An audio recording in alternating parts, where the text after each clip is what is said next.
राजू, जो लालपुर गांव में अपनी पत्नी के साथ रहा करता था, वो पैसे कमाने के लिए जगह जगह जाकर चूड़ी का व्यापार किया करता था। अपनी बीवी को अकेला छोड़कर वो गांव गांव घूमकर अपना काम किया करता था। इस तरह एक दिन जब राजू घर से व्यापार के लिए निकल रहा होता है तो अपनी बीवी से कहता है, अरे सुनती हो सुनीता, जरा मेरी टिफिन पैक कर दो। मैं बाहर ही कहीं बैठकर खा लूंगा।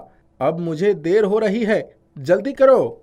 जरा ठहरो, मैं अभी तुम्हारा टिफिन पैक करके लाती हूँ। थोड़ा जल्दी करो, मुझे नदी भी पार करनी होती है। टिफिन लेकर राजू चूड़ी बेचने निकल जाता है। बेचारा राजू के पास कुछ आने जाने का साधन नहीं था, जिस कारण वो नदी तैरकर दूसरे गांव जाया करता था। रंग बिरंगी चूड़ियाँ ले लो, आओ आओ, नई नई चूड़ियाँ ले लो। ओ भाई साहब, इधर तो आओ, मुझे रंग बिरंगी चूड़ियाँ चाहिए। जी बहन जी, अभी आता हूँ। अरे भाई साहब, आपके पास तो बहुत अच्छी अच्छी चूड़ियाँ हैं, मुझे भी 2 दर्जन चूड़ियाँ दे दो। राजू की सारी चूड़ियाँ इस तरह से धीरे धीरे गांव भर में बिक जाया करती थी। इस तरह वो रोज चूड़ियाँ बेचकर पैसे कमाया करता था। एक दिन जब राजू फेरी करके घर आता है तो देखता है कि उसकी पत्नी की तबीयत बहुत खराब है। अरे सुशीला, क्या हो गया? तुम्हारी इतनी तबीयत कैसे बिगड़ गई? पता नहीं जी, जब मैं खाना बना रही थी तब मैं बेहोश हो गई और मेरी तबीयत खराब हो गई। बेचारा राजू इलाज के लिए अपनी पत्नी को हॉस्पिटल ले जाता है। हॉस्पिटल में डॉक्टर राजू से कहते हैं, इनकी तबीयत तो कुछ ज्यादा ही बिगड़ गई है। इनके इलाज के लिए बहुत पैसे लगेंगे। ठीक है, आप इलाज कीजिए, मैं पैसे जमा करता हूँ। बेचारे ने जितने भी पैसे कमाए थे वो सारे के सारे पैसे अपनी पत्नी के इलाज में लगा देता है, जिसके कारण उसके पास अब जरा भी पैसे नहीं बचे थे। राजू अपनी बीवी का इलाज कराकर उसे घर ले आता है और फिर वो सोच में पड़ जाता है। हे भगवान, अब मैं क्या करूं?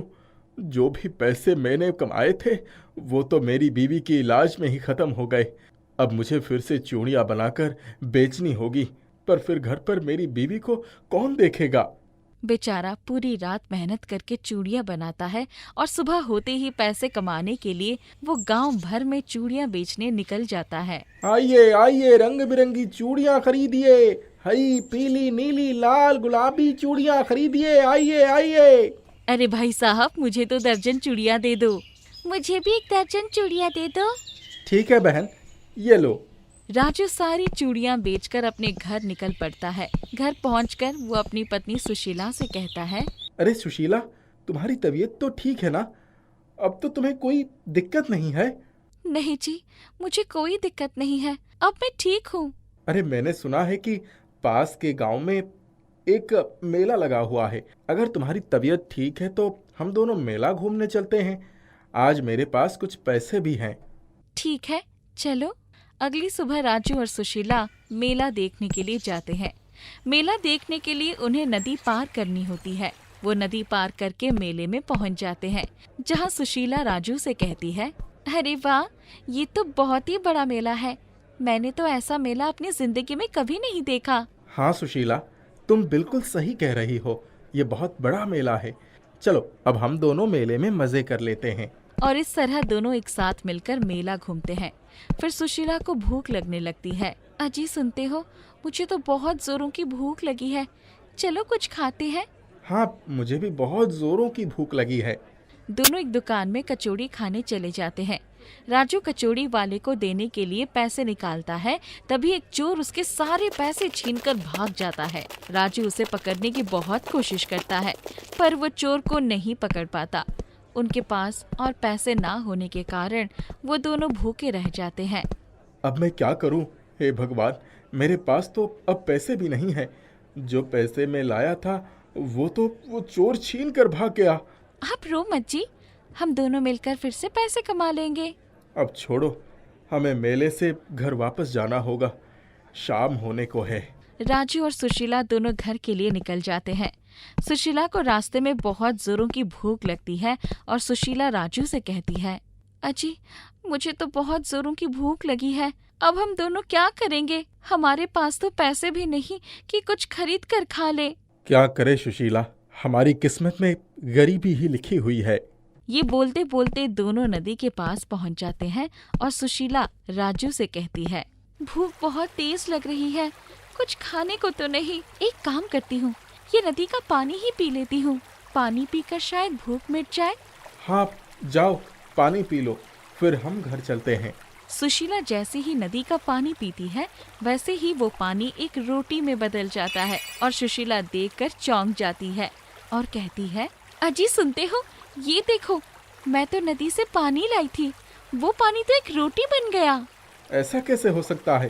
पानी रोटी कैसे बन सकता है? राजू सोच में पड़ जाता है। वैसे ही नदी से एक जलपरी निकलती है और कहती है, रानी सुशीला, तुम डरो मत, ये एक जादुई पानी की रोटी है। तुम्हारा धन्यवाद। मुझे किसी ने श्राप दिया था कि मैं तब तक पानी में दबी रहूंगी जब तक कोई ईमानदार इंसान इस नदी के पानी को नहीं पीता, और आज तक मैंने इंतजार किया। आखिर वो दिन आ ही गया और मैं वापस जलपरी बन गई, और ये सिर्फ तुम्हारी वजह से ही हुआ है। इसलिए मैंने तुम्हारी भूख मिटाने के लिए तुम्हें इस पानी से रोटी बना कर दे दी। क्या आप सही कह रहे हो? ये एक जादुई पानी की रोटी है। हाँ, और अब तुम्हें इस जादुई पानी की रोटी से कभी भी कुछ भी मदद मिल सकती है। तुम इससे अपनी गरीबी दूर कर सकते हो। तुम इस जादुई पानी की रोटी से कुछ भी मांगोगे वो पूर्ण हो जाएगा। आपका बहुत बहुत धन्यवाद। हम दोनों बहुत खुश हैं कि हम दोनों को एक जादुई पानी की रोटी मिली, जिससे हम अपनी गरीबी दूर कर सकते हैं। ठीक है, अब मैं चलती हूँ। तुम दोनों अपना ख्याल रखना और कभी भी अपने मन में लालच न लाना। जलपरी इतना कहकर वहाँ से गायब हो जाती है और राजू सुशीला दोनों उस जादुई पानी की रोटी से अपनी अपनी इच्छाएं पूर्ण करते हैं। इस तरह राजू को अब चूड़ियाँ बेचने की जरूरत नहीं थी। उस जादुई पानी की रोटी से राजू और सुशीला बहुत अमीर बन गए थे और दोनों खुशी खुशी रहने लगे थे। ये कहानी सीमा नाम की लड़की की है। सीमा अपनी दादी कमला और पापा रमेश के साथ रहती है। उसकी माँ का निधन उसे जन्म देते समय ही हो गया होता है। बचपन से उसकी दादी और पापा ने पाला होता है। एक दिन रमेश काम के सिलसिलों में बाहर गया होता है और जब वो लौट कर आता है तो उसके साथ एक लड़की होती है, जिसे देखकर, बेटा ये कौन है? माँ, ये तेरी बहू अनामिका है। हम दोनों एक ही ऑफिस में काम करते हैं और हम दोनों ने शादी कर ली। कमला को अनामिका पसंद नहीं आती है क्योंकि वो उम्र में रमेश से काफी छोटी होती है। वो कमला को बहुत चालाकती है। कमला उस समय तो कुछ नहीं कहती है। वो दोनों का स्वागत करके दोनों को घर में ले आती है। अगले दिन, बहू चाय तो दे दे। आवाज सुनकर अनामिका अपने पति रमेश से कहती है, रमेश, मुझे बहुत थकान हो रही है, क्या तुम चाय बना लोगे? मैं थोड़ी देर में उठकर बाकी का काम कर लूंगी। ठीक है, तुम आराम करो। रमेश चाय बनाकर अपनी माँ को देता है। उसे चाय देते हुए देखकर, बेटा अनामिका कहाँ है? तूने चाय क्यों बनाई? माँ, उसकी तबीयत ठीक नहीं है। ये सब सुनकर बस आते ही इस लड़की का नाटक शुरू हो गया। न जाने इसने कैसे मेरे बेटे को अपनी जाल में फंसा लिया। उसके कुछ दिनों बाद रमेश ऑफिस के काम से 1 महीने के लिए बाहर चला जाता है। कमला पूजा करने मंदिर चली जाती है। सीमा घर में अकेली होती है। अनामिका सीमा से घर का सारा काम करा रही होती है। तभी कमला पूजा करके लौट आती है। अपनी पोती को काम करता देखकर, बहू ये तुम क्या कर रही हो? तुम्हें शर्म नहीं आती इतनी छोटी बच्ची से काम कराते हुए? तो क्या हुआ, थोड़ा काम कर लिया तो घिस नहीं जाएगी। एक बात और, अब से तुम दोनों को यही घर का सारा काम करना पड़ेगा। मुझसे ये काम नहीं होगा। कमला और सीमा मजबूरी में घर का सारा काम करने लगती है। कुछ ही दिनों में कमला काम करने की वजह से बीमार हो जाती है। अब अनामिका दोनों को खाना देना भी बंद कर देती है। ये सब देखकर एक रात सीमा अपनी दादी के साथ कहीं और चली जाती है। रास्ते में एक पेड़ के नीचे उसे एक और बूढ़ी औरत दिखाई देती है। सीमा उसके पास जाती है और, दादी आप यहाँ क्यों बैठी हो? बेटी मेरा यही काम है, मैं रात को ऐसे ही घूमती हूँ। पर तुम और तुम्हारे साथ ये कौन है? और तुम दोनों इतनी रात में यहाँ क्या कर रही हो? सीमा बूढ़ी औरत को अपनी सारी कहानी बताती है। तीनों बातें करते हुए पूरी रात बिता देते हैं। अगली सुबह जब सीमा और कमला उठते हैं तो देखते हैं कि वो बूढ़ी औरत वहाँ नहीं है। उन्हें ना देखकर, दादी वो रात में जो दादी थी वो कहाँ गई? पता नहीं बेटी, वो कहाँ गई? दोनों बातें कर रहे होते हैं कि तभी सीमा की नजर उसके पास रखे आलू नाव पर पड़ती है। जिसे देखकर दादी ये आलू का नाव कहाँ से आया? लगता है कल रात जो बूढ़ी औरत थी ये आलू नाव उसका ही होगा। एक काम करते हैं, इसे हम अपने पास रख लेते हैं। अगर वो बूढ़ी औरत हमें मिली तो हम उन्हें ये लौटा देंगे। ऐसा कहकर वो दोनों बातें करते हुए दूसरे गांव में पहुंच जाती है। सीमा और कमला को कुछ समझ में नहीं आ रहा होता है कि क्या करे। तभी वो देखती है कि गांव के कुछ लोग हाथ में कपड़े लेके इस्त्री कराने को जा रहे होते हैं, पर इस्त्री वाली कहीं गई होती है। ये सब देखकर दादी क्यों ना हम इस्त्री का काम शुरू कर दें? काश हमारे पास इस्त्री होती। ये कहते ही कमला और सीमा देखती है कि दोनों के पास इस्त्री आ जाती है। दोनों बहुत हैरान हो जाती है। दोनों को समझ नहीं आता है कि ये कैसे हो सकता है।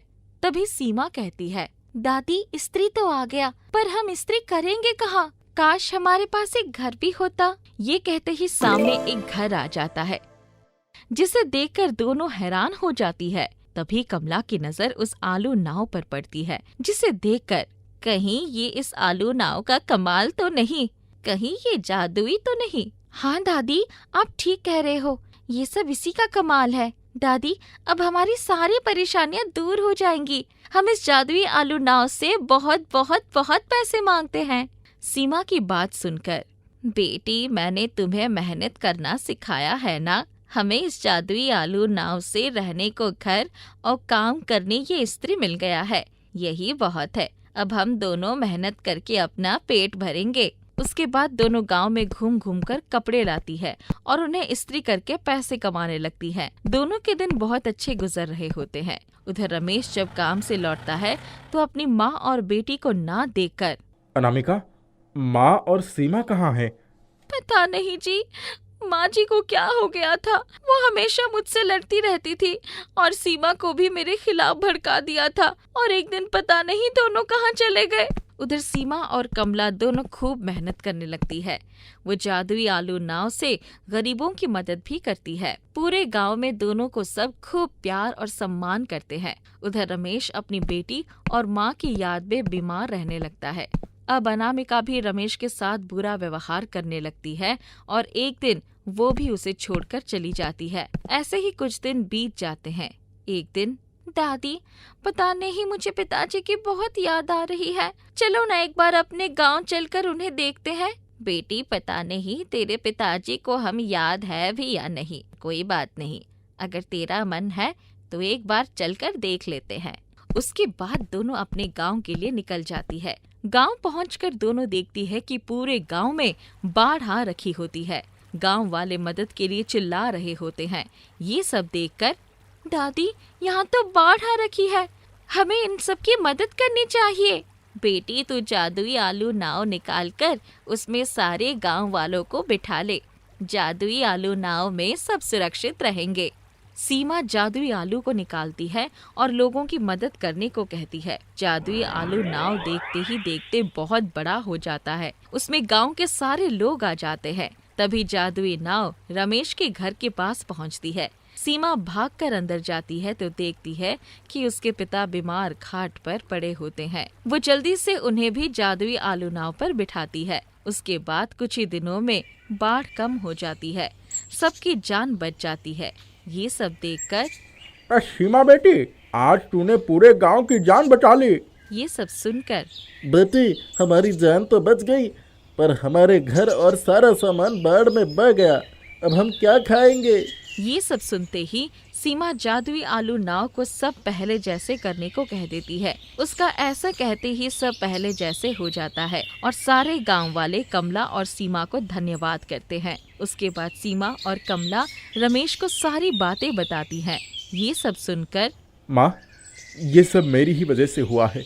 अगर मैं अनामिका से शादी नहीं करता तो ये सब नहीं होता। कोई बात नहीं बेटा, जो हुआ उसे अब जाने दो, आखिर अब तो हम सब साथ में ही हैं। अर्पित भैया दरवाजा खोलो, जल्दी उठो भैया। अरे धीरज, वो भी इतनी रात को, बात क्या है? भैया आसमान से आफत बरस रही है, पूरी बस्ती में पानी भर गया है, सब बर्बाद हो गया, सबकी जान आफत में है भैया। अरे तो तुम ऐसा करो, सबको यहाँ ले आओ। ये जगह बस्ती से काफी ऊंचाई पर है। अब जल्दी जाओ, तब तक मैं सबके रहने का इंतजाम करता हूँ। ठीक है भैया, ठीक है, बहुत बहुत शुक्रिया, भगवान तुम्हारा भला करे। इतना कहकर धीरज वहां से चला गया। अरविंद एक छोटी सी झोपड़ी में अपने पत्नी और बच्चे के साथ रहता था। वो उसी पहाड़ी के ठीक नीचे बसी थी। कई साल पहले अरविंद भी उसी बस्ती में रहा करता था, लेकिन फिर दूसरी बिरादरी की लड़की से शादी करने की वजह से बस्ती वालों ने वहां उसे रहने नहीं दिया। मजबूर होकर अरविंद को सबसे दूर उस पहाड़ी पर रहना पड़ा। लेकिन जब बस्ती वालों पर भयंकर बारिश मुसीबत बनकर बरसी तो उसने एक पल भी नहीं सोचा और फौरन उन सब की मदद के लिए तैयार हो गया। आखिर जरूरत क्या है इतना महान बनने की? ये वही बस्ती वाले हैं जिन्हें एक पल नहीं लगा तुमसे नाता तोड़ने में। अब जब खुद पर मुसीबत आई है तो कैसे बेशर्मों की तरह चले आए हैं यहाँ। ऐसा मत कहो, हमें उनकी मदद ही करनी चाहिए। पर उनकी मदद करोगे कैसे? विशाखा, तुम बस अपना मन मजबूत रखो, बाकी सब भगवान पर छोड़ दो। इतना कहकर अरविंद बाहर निकल गया और अपनी झोपड़ी के बाहर जंगली झाड़ियों में से एक छत बनाने की कोशिश करने लगा। कुछ ही देर में बस्ती के सभी लोग वहां पर आ गए और अरविंद की मदद से उन सभी को सिर छिपाने की जगह मिल गई। हालांकि इतनी मदद काफी नहीं थी। बारिश एक पल के लिए भी नहीं रुकी और देखते ही देखते पूरी बस्ती पानी के साथ बह गई। ऊंची पहाड़ी पर सिर्फ अरविंद की झोपड़ी ही सही सलामत थी। विशाखा, बाहर सबका भूख से बुरा हाल है। अब चलो, मैं तुम्हारी मदद करता हूँ। मिलकर सबके लिए कुछ पका लेते हैं। क्या पकड़ोगे चूल्हे पर चढ़ाने के लिए? कुछ होना भी तो चाहिए। ये देखो, बस एक लाल भुट्टा रखा है जो हमारे लिए भी काफी नहीं है। और तो और न जाने क्यों ये लाल हो गया है। अब क्या होगा? उदास होकर अरविंद अपनी झोपड़ी में बैठकर भगवान को हाथ जोड़कर याद करने लग गया। भैया परेशान ना हो, बस ये बारिश थम जाए, फिर सब अपना ठिकाना ढूंढ ही लेंगे। नहीं धीरज, ऐसा मत कहो। तुम सब जब तक चाहो यहाँ रह सकते हो। दुख तो इस बात का है कि मैं चाहकर भी तुम लोगों के लिए कुछ नहीं कर पा रहा हूँ। मैं जानता हूँ कि तुम सब भूखे हो और मेरे पास राशन के नाम पर बस एक लाल भुट्टा ही है। कोई बात नहीं विष्णु भैया, तुम दिल छोटा मत करो। तुमने हमें आश्रय दिया, ये क्या कम बड़ी बात है भैया। और भगवान ने चाहा तो फिर से सब ठीक हो जाएगा। धीरज की बातों ने अरविंद को बड़ी हिम्मत दी और वो उस पर लाल भुट्टे को देखते हुए भगवान से हाथ जोड़कर प्रार्थना करने लगता है। सुनो जी, राजू भूख के मारे रोए जा रहा है। लाओ वो लाल भुट्टा मुझे दे दो। मुझे कम से कम अपनी औलाद के साथ कुछ बच्चों का पेट तो भर लेने दो। लाल भुट्टे को आग में सेंकते ही उसकी खुशबू हर तरफ महकने लगी, जिसने बाहर बैठे सभी लोगों की भूख और बढ़ा दी। बहन, तुमने कुछ पकाया है क्या? बहन, तुम थोड़ा सा खाना मुझे दे दो। मेरी बूढ़ी माँ ने तो 3 दिनों से कुछ भी नहीं खाया है। वहाँ पर हर किसी को अपने परिवार के लिए खाना चाहिए था। उनके ये सब बातें सुनकर विशाखा का चेहरा उतर गया, लेकिन फिर उसने जैसे ही लाल भुट्टे की तरफ देखा तो उसे अपनी आंखों पर विश्वास नहीं हुआ। अरे ये कैसे? अजी सुनते हो? यहाँ आओ तो जल्दी। क्या हुआ विशाखा? ये देखो, राजू के साथ साथ सभी बच्चों ने पेट भरकर लाल भुट्टा खाया और फिर भी इसमें एक दाना भी कम नहीं हुआ। विशाखा को कुछ समझ नहीं आ रहा था, लेकिन अरविंद सब समझ गया था। उसने भगवान को धन्यवाद देते हुए कहा, प्रभु बहुत बहुत धन्यवाद। बस अपनी कृपा यूं ही बनाए रखें ताकि मुसीबत की इस घड़ी में मैं सबके काम आ सकूं। इसके बाद अरविंद ने वही किया जो वो करना चाहता था। उसने सभी बस्ती वालों को पेट भर जादुई लाल भुट्टा खिलाया। इसके बावजूद जादुई लाल भुट्टा जरा भी खाली नहीं हुआ। इसी तरह कई दिनों तक सबका गुजारा चलता रहा और फिर आखिरकार बारिश थम गई और सभी लोग अरविंद को शुक्रिया कहकर वहां से जाने लगे। धीरे धीरे सब कुछ पहले जैसे हो रहा था, लेकिन अरविंद के लिए अब काफी कुछ बदल चुका था। अब वो दोनों मिलकर उस जादुई लाल भुट्टे से जरूरतमंदों की मदद करने लगे और ऐसा करने से उनके घर में भी खूब बरकत होने लगी। बात चाहे खेती की हो या फिर फसल बेचकर होने वाली कमाई की, अरविंद अब दिन दुनी रात चौगुनी तरक्की कर रहा था। उसकी ये तरक्की हर किसी को रास नहीं आ रही थी।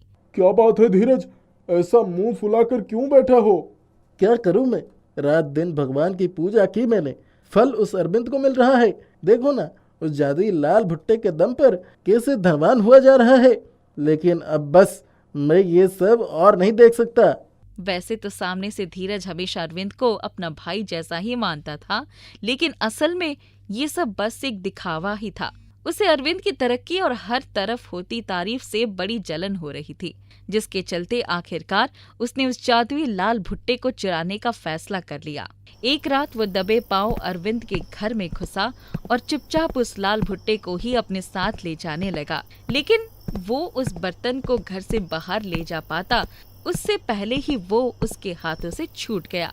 लाल भुट्टा के गिरने की आवाज से अरविंद और विशाखा की आंख खुल गई और ये देखकर धीरज बुरी तरह घबरा गया और तुरंत ही वहाँ से भाग निकला। विशाखा, क्या हुआ? कैसी आवाज थी वो?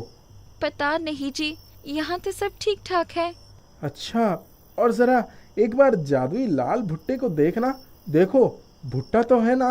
हाँ, यहाँ तो पूरा भरा हुआ है, बिल्कुल पहले की तरह। विशाखा की बात सुनकर अरविंद ने एक बार फिर सर झुकाकर भगवान को प्रणाम किया और फिर वो दोनों चैन की नींद से सो गए।